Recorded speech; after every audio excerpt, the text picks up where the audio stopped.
Trump has been wrestling for months with what to do with the Obama-era DACA program, which has given nearly 800,000 young immigrants a reprieve from deportation and the ability to work legally in the form of 2-year, renewable work permits. Trump had been personally torn as late as last week over how to deal with what are undoubtedly the most sympathetic immigrants living in the U.S. illegally.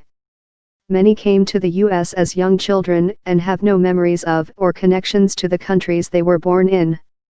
During his campaign, Trump slammed DACA as illegal amnesty and vowed to eliminate the program the day he took office. But since his election, Trump has wavered on the issue, at one point telling the Associated Press that those covered could rest easy.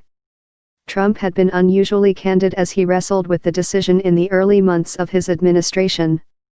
During a February press conference, he said the topic was a very, very difficult subject for me, I will tell you. To me, it's one of the most difficult subjects I have.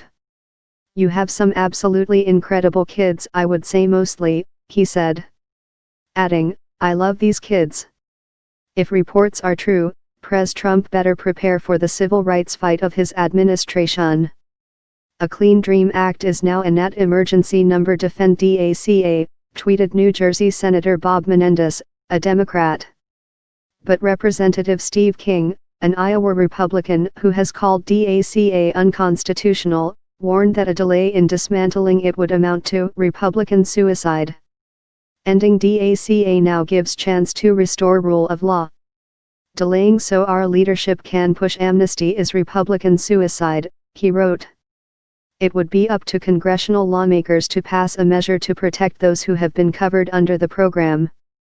While there is considerable support for that prospect among Democrats and moderate Republicans, Congress is already facing a packed fall agenda and has had a poor track record in recent years in passing immigration-related bills.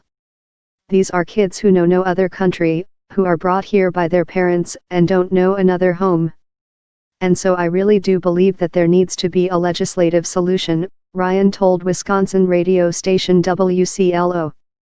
The program protected people in the country illegally who could prove they arrived before they were 16, had been in the United States for several years and had not committed a crime while being here. It mimicked versions of the so-called DREAM Act, which would have provided legal status for young immigrants but was never passed by Congress.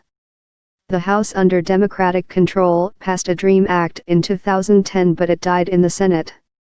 But since Republicans retook control of the House in late 2010, it has grown increasingly hardline on immigration, killing the Senate's comprehensive immigration bill in 2013 and failing to even take up a GOP border security bill 2 years later because of objections from conservatives. Many House Republicans represent highly conservative districts. The primary upset of the former House Majority Leader Eric Cantor to a conservative challenger in 2014 in a campaign that cast him as soft on illegal immigration convinced many House Republicans that pro-immigrant stances could cost them politically. So despite Ryan's personal commitment on the issue and his rhetoric in favor of the young immigrants, action to protect them may be unlikely in the House absent intense lobbying from Trump. Associated Press writer Ken Thomas contributed to this report.